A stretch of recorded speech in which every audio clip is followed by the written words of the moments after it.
everybody, it's the Van Show, and today I'm talking to my friend, Shelley Johannes. Say hello, Shelley. Say hello. Hello. Hello. Book's kind of falling over there.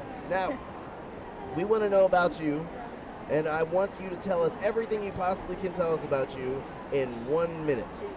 All right.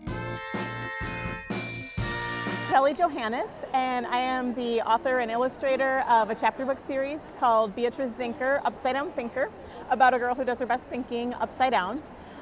Before I did this as my job, I was an architect for about 10 years. And I ended up choosing that job because when I was a kid, even though I loved reading and writing and drawing, I didn't think I was allowed to do that as a career. I thought all writers and artists lived in New York, and I am from Detroit, Michigan. I had never met an author until maybe about 5 years ago. I met Kelly DiPuccio. She was my first author I met in real life.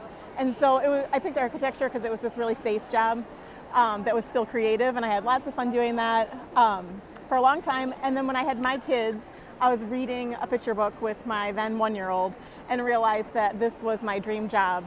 And then I had to figure out how I could still do that with my life. So it took a long time after that, but I am now doing the thing I wish I could have done a long time ago, but I'm having a blast. I have 2 kids who are now 10 and 13, and they're tons of fun. I have 2 birds at home. That's a recent thing. We just became pet owners, and we are slowly becoming birds ourselves. We're learning how to tweet and talk bird, and we're becoming less human, and he's becoming more human every day.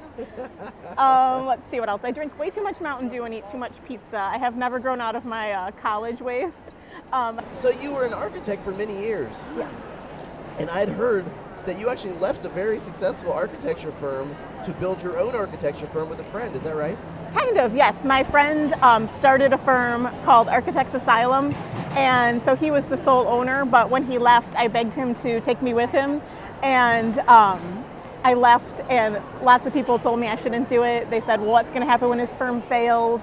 And just everything in me wanted to go do it. And when he opened up shop, he said, well, I don't have any insurance for you. We don't have a bathroom. There's unsealed concrete floors. Are you sure you want to do this? But he was an awesome person to work with. And I just loved the unknown, jumping into something completely unstructured.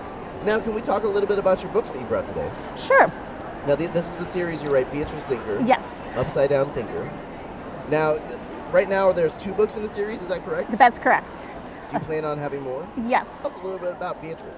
So Beatrice is a middle child, and she feels very different than her family. Her family's very right side up and pretty structured, and she herself is an upside down thinker, both literally and figuratively. She thinks outside of the box, but she also does her best thinking literally upside down. And so one of the fun things of writing the story is to figure out all the ways that we can get her upside down, and all the ways she can think outside the box in general, and all the ways I can play with upside down things, like upside down writing words that read one way up, right side up, and a different way upside down. Cool. So that makes it a lot of fun to work on, is just to try to push myself, where else can this go, exploring the idea of upside down.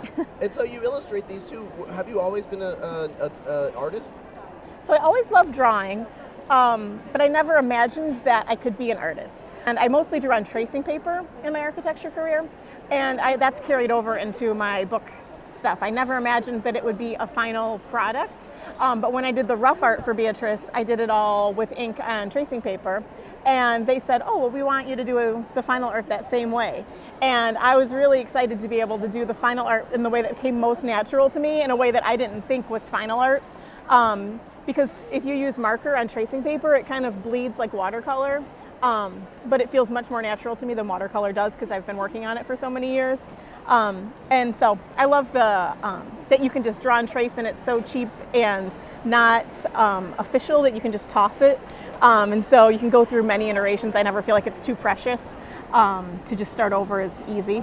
So I like that about it. And so, do you have a title for the 3rd Beatrice Thinker book? I do. Can it's you called share it with us? Sabotage. Sabotage. Yeah. So Beatrice Thinker, Upside Down Thinker. Sabotage. Here we go. Goodbye. Goodbye.